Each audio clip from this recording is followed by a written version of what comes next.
Government नौकरी official में आप सबका स्वागत है। आज फिर एक नई अपडेट के साथ आया हूँ। इंडियन ऑयल लिमिटेड में बम्पर भर्तियाँ निकाली गई हैं। ये जो भर्तियाँ हैं वो 10-12 बेसिस पर और कंप्यूटर डिप्लोमा जिन्होंने किया और स्टेनोग्राफी जिन्होंने की है वो ज़रूर अप्लाई करें। आइए एक एक करके हम सारी पोस्टों के बारे में जानते हैं। जो इंडियन ऑयल कंपनी है वो नवरत्न पब्लिक सेक्टर में कंपनी में से एक है और प्रॉफिटेबल कंपनी है। और आइए इनमें जो पोस्टें निकाली गई हैं परमानेंट बेसिस पर हम उनको एक एक करके उनकी डिटेल जानते हैं। जो पहली पोस्ट निकाली गई है वो स्टेनो टाइपिस्ट की निकाली गई है, सीनियर असिस्टेंट स्टेनो टाइपिस्ट की निकाली गई है, जिसमें टोटल 3 वैकेंसियाँ निकाली गई हैं। एक यूआर के लिए, जनरल कैंडिडेट के लिए, ओबीसी कैंडिडेट के लिए और एससी कैंडिडेट के लिए। और ये इसमें जो एजुकेशन क्वालिफ़िकेशन मांगा है स्टेनो टाइपिस्ट के लिए उसमें आपको ग्रेजुएट होना कंपलसरी है। आपको एक ग्रेजुएट की डिग्री आपके पास होना कंपलसरी है और आपको 80 वर्ड पर मिनट की स्टेनो का सर्टिफिकेट आपके पास होना चाहिए। इंग्लिश स्टेनो का सर्टिफिकेट और इंग्लिश स्टेनो आपसे आनी चाहिए। वही बात करें तो मिनिमम स्पीड 30 वर्ड पर मिनट कंप्यूटर की टाइपिंग स्पीड आपके पास होना चाहिए और आपको 6 मंथ का डिप्लोमा आपके पास होना चाहिए कंप्यूटर ऑपरेटिंग का, जिसमें आपने Excel, MS Word, PowerPoint ये सब आपने सीखा हो, तभी आप इस पोस्ट के लिए अप्लाई कर पाएंगे। वही हम नेक्स्ट वैकेंसी की बात करें तो अगली जो वैकेंसी है senior assistant grade 1 Hindi translator की वैकेंसी है, जिसमें आपको इनकम 34,000 तक दी जाएगी। वहीं बात करते हैं तो इसमें टोटल पोस्ट जो निकाली गई है वो एक पोस्ट है। इसमें हम एजुकेशन क्वालिफ़िकेशन की बात करें तो एजुकेशन क्वालिफ़िकेशन में इसमें भी ग्रेजुएट होना कंपलसरी है और इसमें आपके पास डिप्लोमा होना चाहिए हिंदी ट्रांसलेटर का। हिंदी ट्रांसलेटर की वैकेंसी निकाली गई तो इसमें एक हिंदी ट्रांसलेटर का सर्टिफिकेट या डिप्लोमा आपके पास होना चाहिए और 6 मंथ का एक डिप्लोमा सर्टिफिकेट कंप्यूटर का भी मांगा है।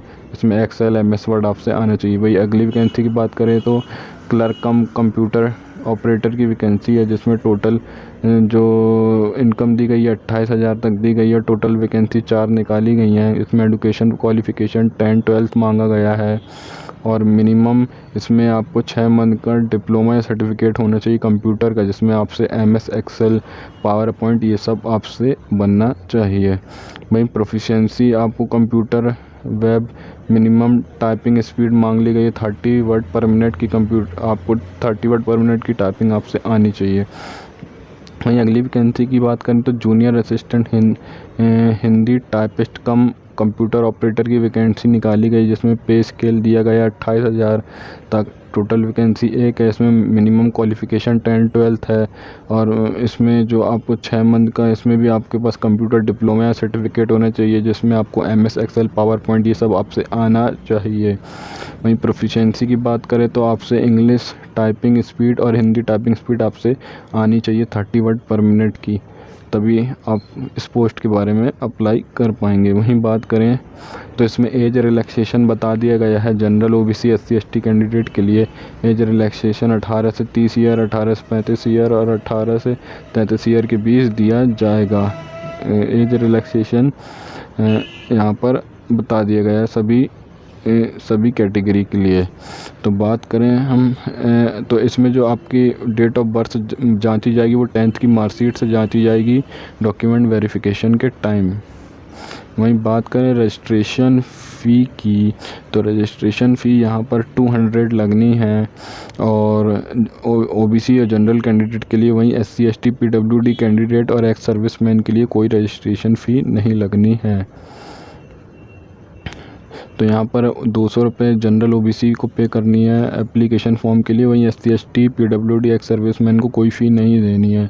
वहीं हम बात करें सिलेक्शन प्रोसेस की तो इसमें 2 फेज़ में एग्ज़ाम कराया जाएगा, स्टेज 1, स्टेज 2। स्टेज 1 में आपने जो पोस्ट सेलेक्ट किया उस स्टेज 1 में सबका एग्ज़ाम जो होगा कॉमन होगा। इसमें जनरल इंग्लिश, जनरल नॉलेज और जनरल अवेयरनेस के सवाल पूछे जाएंगे 20% और रीजनिंग के सवाल आएंगे, न्यूमेरिकल एप्टीट्यूड के सवाल आएंगे 20% और सब नॉलेज ऑफ सब्जेक्ट आपने जो चूज़ किया है जिस वैकेंसी के लिए अप्लाई कर रहे हैं उसके 60% सवाल आएंगे। टोटल 100% का पेपर होगा 100 मार्क्स का। इसमें कोई नेगेटिव मार्किंग नहीं होगी। सीबीटी एग्ज़ाम जो आपका होगा कोई नेगेटिव मार्किंग नहीं होगी। CBT एग्ज़ाम 2 लैंग्वेज में होगा, हिंदी और इंग्लिश। वहीं बात करें तो सेकेंड स्टेज में आपने जो सब्जेक्ट चूज़ किया, जो पोस्ट के लिए आपने अप्लाई किया होगा, उस पोस्ट के अकॉर्डिंग आपका एग्ज़ाम लिया जाएगा CBT 1 क्लियर करने के बाद। तो इसमें आपको जो एग्ज़ाम लिया जाएगा, इसमें CBT 1 आप जब क्लियर करेंगे तब आप CBT 2 के लिए क्वालिफाई कर पाएंगे। फिर उस आधार पर आपकी एक मेरिट लिस्ट तैयार होगी। CBT 2 और CBT 1 का रेशो मिला के आपकी एक मेरिट लिस्ट तैयार की जाएगी और हर टेक पोस्ट के लिए जो आप अप्लाई करेंगे उसका एक प्रोफिशिएंसी टेस्ट आपसे लिया जाएगा। टाइपिंग टेस्ट, शॉर्ट हैंड, अगर आप स्टेनो के लिए अप्लाई करेंगे तो एक शॉर्ट हैंड टेस्ट आपसे भी लिया जाएगा। वहीं बात करें मेडिकल एग्ज़ाम, ये तो सिलेक्शन के बाद की प्रोसीजर है। जब आपका सिलेक्शन हो जाता है तो आपको मेडिकल एग्ज़ाम के लिए बुलाया जाएगा। इसमें गाइडलाइन जारी कर दी गई है। इंडियन ऑयल इंडिया.com करंट ओपन न्यू में आप जाकर देख सकते हैं। वेरिफिकेशन ऑफ डॉक्यूमेंट या सेल मेरिट लिस्ट के बाद इस बच्चों को कॉल करके कॉल लेटर दिया जाएगा, जिसमें वो डॉक्यूमेंट वेरिफिकेशन के लिए बुलाया जाएगा। बात करें तो जनरल इंस्ट्रक्शन यहाँ पर आप पढ़ सकते हैं। Only Indian citizen nationality of Indian citizen can apply. और इसमें अप्लाई करने के लिए आपको www.oilindia.com करंट ओपनिंग में जाकर आप अप्लाई कर सकते हैं और ये फॉर्म को भर सकते हैं। आइए हम पूरा प्रोसेस जानते हैं फॉर्म भरने का, कैसे अप्लाई करना, किस तरह अप्लाई करना है। दिए गई लिंक में आप क्लिक करना, फिर आपको एक फॉर्म खुल जाएगा, वहाँ पर आपको रजिस्ट्रेशन करना पड़ेगा। वहीं बात करें तो आप सिर्फ एक पोस्ट के लिए, कोई भी एक पोस्ट के लिए अप्लाई कर सकते हैं। 2 या 3 ज़्यादा एक ही नाम से 2 या 3 एप्लीकेशन आने पर आपका फॉर्म रिजेक्ट हो जाएगा। यहाँ साफ बता दिया गया है। वेबसाइट का लिंक दे दिया गया है www.oilindia.com। करंट ओपनिंग में जाकर आप रजिस्ट्रेशन कर लें। 2 जून से यहाँ रजिस्ट्रेशन चालू हो गए हैं, 1 जुलाई तक यहाँ पर चलेंगे। वहीं बात करते हैं तो अप्लाई प्रोसीजर की, तो अप्लाई प्रोसीजर में आपको सबसे पहले जाकर रजिस्ट्रेशन करना है। दिए गए लिंक में क्लिक करके आप रजिस्ट्रेशन कर लें और जो इन्फॉर्मेशन पूछिए वो फिल कर दें। इसमें आपको जो लगेंगे डॉक्यूमेंट, रिसेंट पासपोर्ट फ़ोटोग्राफ आपके पास होना चाहिए, 10-12 की मार्कशीट होनी चाहिए, सिग्नेचर और कास्ट सर्टिफिकेट होना चाहिए। अगर आप वैलिड डिसेबिलिटी सर्टिफिकेट आपके पास होना चाहिए। ये सब आपके फॉर्म में अपलोड होंगे। वहीं बात करते हैं फ़ोटो और सिग्नेचर की, तो फ़ोटो सिग्नेचर का साइज़ यहाँ पर मेंशन कर दिया जाएगा कि photo passport size standard photo ही चलेगी, रिसेंट फ़ोटोग्राफ।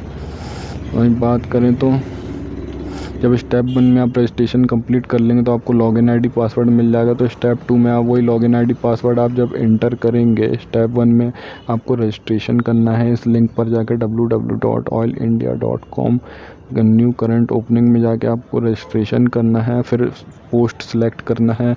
पोस्ट सेलेक्ट करने के बाद अपना नाम, पता, मोबाइल नंबर ये सब भर के आप रजिस्ट्रेशन सक्सेसफुल कंप्लीट करने के बाद आपकी मेल आईडी में आपका पासवर्ड और आपकी लॉगिन आईडी सेंड कर दी जाएगी। उस पासवर्ड और लॉगिन आईडी से आप लॉगिन होंगे तो आपका एक एप्लीकेशन फॉर्म ओपन हो जाएगा।